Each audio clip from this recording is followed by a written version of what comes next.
नमस्कार, हमारा नाम है समरीन और आपने देखना शुरू कर दिया है लाइव सिटीज। देखिए, शिक्षकों की ट्रांसफर पोस्टिंग का मामला गरमाया हुआ है और आपको मालूम है कि शिक्षकों की ट्रांसफर पोस्टिंग को लेकर बाजाब्ता कमेटी का गठन भी हो गया है। लेकिन आपको बता दें कि अब भी ऐसे कई सवाल हैं जो शिक्षकों को परेशान कर रहे हैं। बड़ा सवाल यही बना हुआ है कि आखिर कमेटी अपनी रिपोर्ट कब तक सौंपेगी।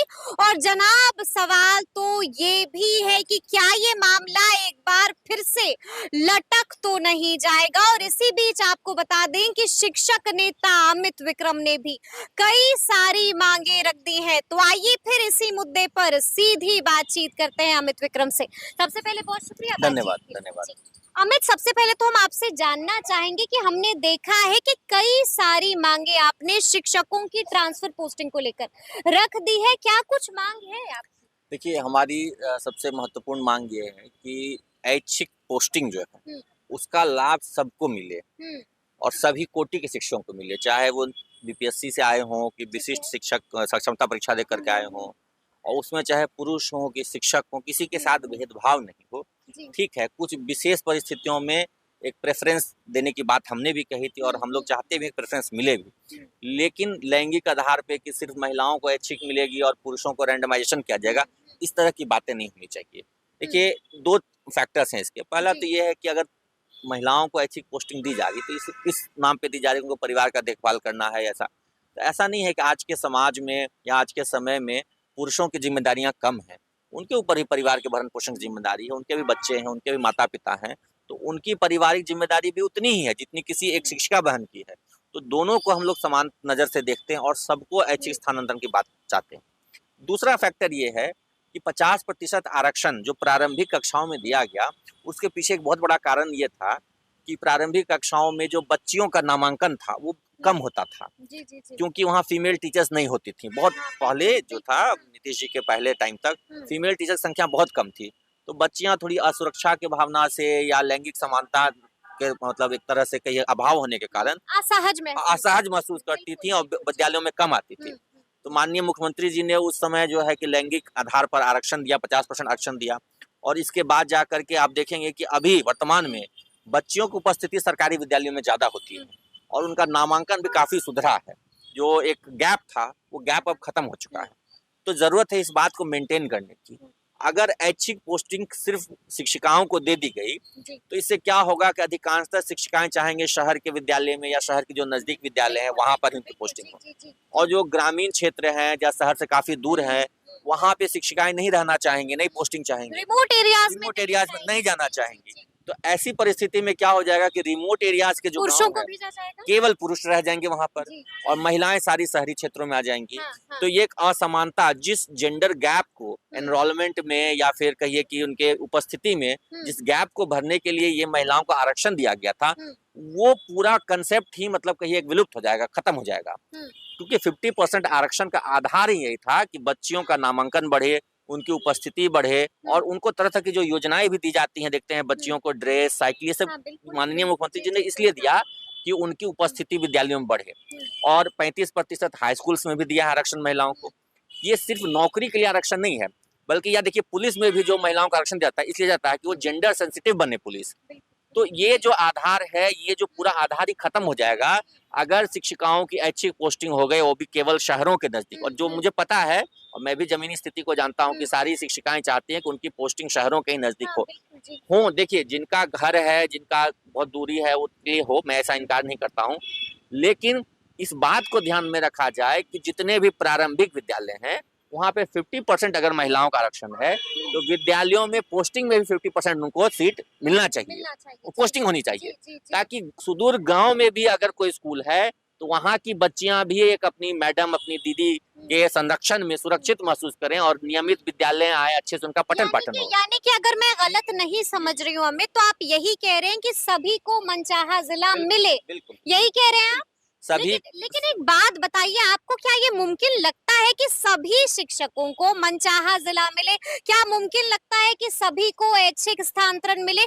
क्या इसके लिए कोई समाधान भी आपने सोचा है? क्योंकि मांग तो आपने बड़ी अच्छी खासी रख दी है, तो क्या कोई समाधान सोचा देखिए, है? समाधान ही मैं बता रहा हूँ। हाँ। ये जो 50% का फॉर्मूला मैंने दिया है हाँ। कि सभी विद्यालयों में 50%, प्रारंभिक में 50% कम से कम हम्म। शिक्षिकाएं हों और माध्यमिक में भी 35% आरक्षण, कम से कम 35% शिक्षिकाएं हों वहां पर। तो फिर मनचाहा जिला कैसे तो मिलेगा? इसी आधार पर मैं जी। बता रहा हूँ कि सबको तो नहीं मिलेगा। नहीं मिलेगा, आप भी मानते हैं मुमकिन नहीं है ये? देखिए, 100% कोई भी फॉर्मूला आप लगाएंगे जी, तो जी, वो जी, मुमकिन नहीं है, मुमकिन नहीं नहीं है। लेकिन पक्षपातपूर्ण कोई फॉर्मूला नहीं होना चाहिए कि सिर्फ हम शिक्षिका बहनों को देंगे और हमारे जो शिक्षक भाई उनको नहीं देंगे। ये पक्षपातपूर्ण हो जाएगा। लैंगिक आधार पे ठीक है, महिलाओं को मिलना चाहिए कुछ प्रेफरेंस, लेकिन केवल उन्हीं को प्रेफरेंस मिले और पुरुषों को सुदूर दुर्गम क्षेत्रों में भेज दिया जाए जी। तो वहां के बच्चियों के साथ भी एक तरह से जुल्म होगा, नाइंसाफी होगी। और जो हमारे पुरुष शिक्षक हैं उनके साथ भी नाइंसाफी होगी कि पुरुषों का रैंडमाइजेशन और महिलाओं जो हैं उनको चॉइस पोस्टिंग, ये मैं नहीं चाहता हूँ। मैं ये आप चाहता नहीं हाँ, चाहते हैं। ये नहीं होना चाहिए। दोनों को समान अवसर मिलना चाहिए, ठीक है। दोनों को चॉइस मिले, फिर उसमें फिर अपना नहीं स्कूल चॉइस मिले तो कम से कम ब्लॉक का चॉइस मिले और उसमें फिर रैंडमाइजेशन से अपना उस ब्लॉक में उनको स्कूल मिल जाए। अच्छा, आपने जो समाधान आप हमको बता रहे हैं, क्या ये समाधान आपने शिक्षा मंत्री या फिर एसीएस महोदय सिद्धार्थ को भी बताया है, भेजा है समाधान? देखिए, हमने मेल किया है, मेल किया है, आपने दोनों को मेल किया है? मेल किया है और हम लोग प्रयास में हैं कि एक प्रतिनिधि जवाब मिला?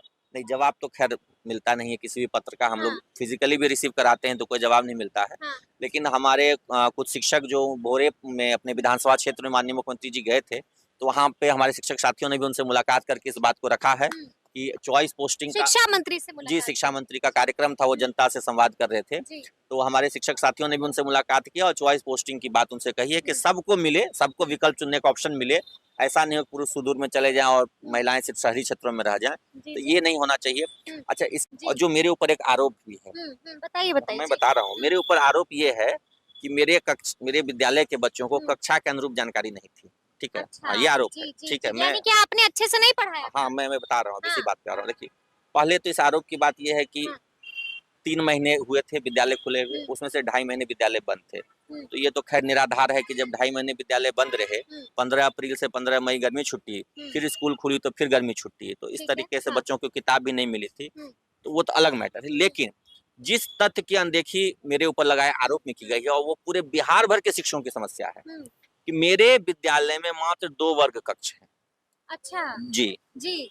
और कक्षाएं चलती हैं 5। जी। तो अब 5 कक्षाएं अगर 2 वर्ग कक्ष में 2 क्लासरूम्स में चलेंगी हाँ। तो निश्चित है जो 2 क्लास में 5 कक्षाएं चलती जी, हैं। 2 रूम है, 2 हाँ। क्लासरूम है, 5 कक्षाएं चलती हैं। कैसे होती है फिर मैं पढ़ाई? वही बता रहा हूँ, एक क्लासरूम में जी। क्लास 1 और 2 के बच्चे बैठते हैं ठीक है। और दूसरे क्लास में 3, 4, 4 और 5 5 मिक्स्ड क्लासरूम चलता है। अच्छा। तो मिक्स्ड क्लासरूम ऐसे में तो कंफ्यूज हो जाते होंगे बिल्कुल, बच्चे? बिल्कुल, बिल्कुल कन्फ्यूज हो जाते हैं और हम जी। लोग पढ़ाने में भी कन्फ्यूज हो जाते हैं। एक ब्लैक बोर्ड है, उसमें 3-3 क्लास को अलग-अलग क्लास वर्क, जब होमवर्क बड़ों का कंसंट्रेशन डोल जाता है, ये तो बच्चे हैं। बिल्कुल, और एक साथ जो है जी। अब एक साथ अगर 3 कक्षाओं को हैंडल करना पड़े तो बहुत मुश्किल हो जाता है। अगर आप मान लीजिए रीडिंग सेशन ही करा रहे हैं, कक्षा 5 का बच्चा अपनी पुस्तक पढ़ेगा तो 3 और 4 के बच्चे ज़रूर वो थोड़ा-सा भ्रमित हो जाएँगे कि भाई हमारे किताब में क्या है, वो क्या पढ़ रहा है। और कक्षा 4 को कोई गणित आप पढ़ाइए तो कक्षा 3 और 5 के सोचेंगे भाई ये क्या पढ़ाई हो रहा है। तो ये बहुत विचित्र स्थिति हो जाती है। तो इसलिए हमने एक बहुत महत्वपूर्ण माँग की है कि सभी प्राथमिक विद्यालयों में कम से कम 5 कक्षाएं, हालांकि खेलकूद के लिए अलग कक्षा होनी चाहिए और वो सब अलग है, ठीक है, वो नहीं भी हो तो कम से कम 5 क्लासरूम और 5 शिक्षक होने चाहिए। 5 क्लासरूम होना चाहिए और 5 शिक्षक होने चाहिए। बिल्कुल, ये जरूरी है। जरूरी है। ये ये तो बेसिक बात है, कोई भी समझ सकता है। अभी जो सरकार कैलकुलेशन करती है रिक्तियों का, वो क्या करती है कि छात्रों के हिसाब से मान लीजिए क्लास 1 to 5 कक्षाएं चल रही हैं और वहाँ पे 90 बच्चे हैं, तो 5 का क्लास चल रहा है तो 5 टीचर होना चाहिए ना, लेकिन नहीं, सरकार की गणना के अनुसार वहाँ पे 3 ही टीचर होना चाहिए। 3 ही टीचर होना जी, चाहिए। वो भी हेडमास्टर जोड़ करके। अच्छा। तो अब ऐसे में आप बताइए 3 टीचर 5 क्लास के बच्चों को एक साथ कैसे पढ़ाएंगे? और जब पढ़ाएंगे तो निश्चित बात है लर्निंग आउटकम कम होगा, और लर्निंग आउटकम कम होगा तो मेरे जैसे जो शिक्षक फिर आरोप लगेगा। आरोप लगेगा आरोप लगेगा कि भाई आप नहीं पढ़ाते। कैसे पढ़ाएं? हाँ, हाँ, एक क्लासरूम में 3 क्लास के बच्चों को हम कैसे पढ़ाएं? हाँ। अब पढ़ाएंगे तो जरूर सबका कुछ ना कुछ बटेगा हिस्सा। बात बताइए, आप बर्खास्त हो गए, तो जी। क्या बर्खास्तगी के बाद इस तरह की बात नहीं नहीं, बिल्कुल नहीं। या उससे पहले भी आपने इस तरह की उससे मांग पहले उठाई थी? हमने 3 साल लड़ाई लड़ी है लैंडलेस स्कूल्स और बिल्डिंग्स के लिए। अच्छा। कई सारे हमारे पास रिटर्न दस्तावेज हैं जो हमने लोक शिकायत के माध्यम से, विभाग के माध्यम से, अखबारों में भी छपा है कि भूमिहीन भवनहीन विद्यालयों के लिए हमने लंबी लड़ाई लड़ी। बिल्कुल। ठीक है, और 3 साल हमने लड़ाई लड़ी, उसको रोक के भी रखा, लेकिन अंततः सरकार ने उसको कुछ मर्ज हुआ नहीं? कुछ नहीं हुआ, मर्ज कर दिया। करीब अच्छा। 5,000 5,500 स्कूल्स को मर्ज कर दिया गया। जो प्राइमरी स्कूल्स खुले थे नए, उनको वहां से दूर उठा करके कहीं मर्ज कर दिया गया। इसके खिलाफ हमने लड़ाई लड़ी है 3 साल, लेकिन सरकार ने कुछ सुना नहीं। तो ये लड़ाई हम लगातार लड़ते रहे हैं, क्योंकि इंफ्रास्ट्रक्चर, और हमेशा हमने कहा है कि विद्यालय में सिर्फ आप शिक्षकों को दोष नहीं दे सकते, इंफ्रास्ट्रक्चर भी तो होना चाहिए। ये एक बड़ी बात आप कह रहे हैं अमित। हम आपसे ये भी जानना चाहेंगे, दोबारा से हम ट्रांसफर पोस्टिंग के मामले पर आएंगे। क्या लगता है शिक्षक घबराए हुए हैं, शिक्षक डरे हुए, उन्हें डर इस बात का सता रहा है कि कहीं एक बार फिर से ट्रांसफर पोस्टिंग का मामला लटक नहीं जाए, अटक नहीं जाए? आपको क्या देखिए, लगता है? बिल्कुल देखिए, जिस तरह की खबरें हमें मिल रही हैं और खबरें मिल रही हैं हाँ, आपको? हमें मिल रही हैं कि महिलाओं को ऐच्छिक और पुरुषों को रैंडमाइजेशन से पोस्टिंग की जाएगी। तो इसमें जरूर हमारे कुछ पुरुष शिक्षक साथी होंगे ऐसे, जिनको बहुत ज्यादा अपने घर के पास रहने की आवश्यकता होगी, जिनके माता पिता गंभीर रूप से बीमार होंगे या किसी तरीके परेशानी में होंगे, छोटे बच्चे होंगे या न्यूक्लियर फैमिली होगी, जिस तरह की बहुत सारी समस्याएं हैं आज के समय में। तो वैसे शिक्षकों को लगेगा यदि कि उनकी अनदेखी हो रही है तो वो हाईकोर्ट भी जा सकते हैं।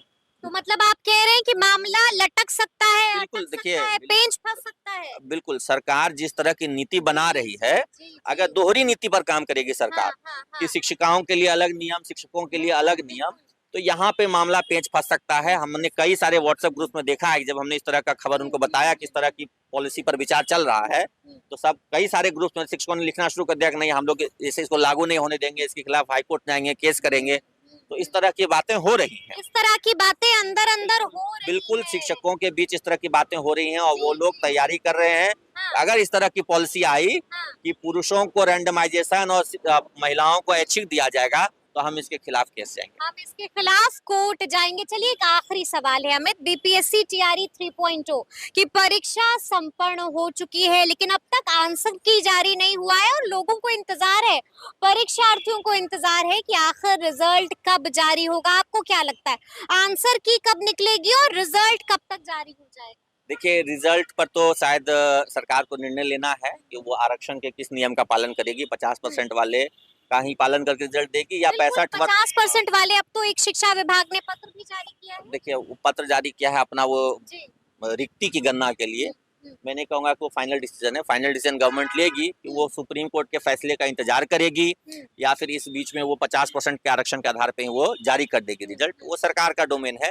लेकिन हाँ, जो यूपीएससी संस्था है, परीक्षा नीले वाली संस्था, उसको ये जरूर चाहिए था कि आंसर की और ओएमआर दोनों को अब तक पब्लिकली जारी कर देना चाहिए था। अब तक जारी कर देना चाहिए था। क्यों देर हो रही है? देर हो रही है, इससे मन में संशय हो रहा है। आपने भी देखा होगा टीआरई 1 और 2 में जब हंगामा हुआ, तो उस समय भी हमने ये बात कहा था कि अगर अभ्यर्थियों को, उस समय तो और उल्टा हुआ था कि रिजल्ट आने के बाद आया था ओएमआर और आंसर की, तो ये उल्टा हुआ था उस समय। जबकि नॉर्मल प्रोसीजर ये है, स्टैंडर्ड प्रोसीजर ये है कि परीक्षा आंसर की, फिर ओएमआर, फिर रिजल्ट आना चाहिए। तो हालांकि देखिए, अभी जो टीआरई 3 से पहले जो प्रधान शिक्षक की परीक्षा हुई थी, उसका आंसर की आया है, उसका आंसर की आ चुका है। उसमें भी थोड़ा विलम्ब हुआ, लेकिन आंसर की आ गया है। हम उम्मीद करते हैं कि जल्द से जल्द इसका भी आंसर की आ जाएगा। आंसर की और ओएमआर की जो कॉपी है वो जल्द से जल्द, कम से कम रिजल्ट से पहले तो जरूर आ जाए। क्या लगता है, रिजल्ट कब तक जारी हो सकता है? मैंने कहा ना कि अगर सुप्रीम कोर्ट के फैसले का इंतजार करेगी सरकार, तब तो अनिश्चितकालीन है। तब तो फिर सितंबर तक रुकना पड़ेगा। देखिए, सितंबर अगला डेट है, फाइनल जजमेंट कब आएगा कोई नहीं जानता है। हाँ, अगर सरकार 50% पे ही देना चाहेगी तब तो इस महीने भी दे सकती है, लेकिन मुझे नहीं लगता है कि सरकार 50% के मुद्दे पे देगी, क्योंकि बहुत राजनीतिक रूप से यह जटिल विषय हो गया है आरक्षण को लेकर के। कल भी नेता प्रतिपक्ष ने इस पर जो है सुप्रीम कोर्ट जी सुप्रीम कोर्ट जाने की बात कही है, इस पर प्रेस कॉन्फ्रेंस भी किया है। तो जटिल है मामला। मुझे नहीं लगता है 50% पे ये रिजल्ट चलिए, तो अब देगी। देखना होगा। हाँ, देखना होगा उसको अब रिजल्ट। देखना होगा कि क्या कुछ होता है, लेकिन देखिए तफसील से हम लोगों ने कई मुद्दों पर सीधी बातचीत की है शिक्षक नेता अमित विक्रम से, और आपने भी सुना है कि उन्होंने क्या कुछ कहा है। तो फिर ये पूरी बातचीत आपको कैसी लगी है, कमेंट करके हमें जरूर बताइएगा। तो ऐसे तमाम अपडेट्स के लिए ऐसे ही हमारे साथ बने रहिएगा और देखते रहिएगा लाइव सिटीज। बहुत शुक्रिया।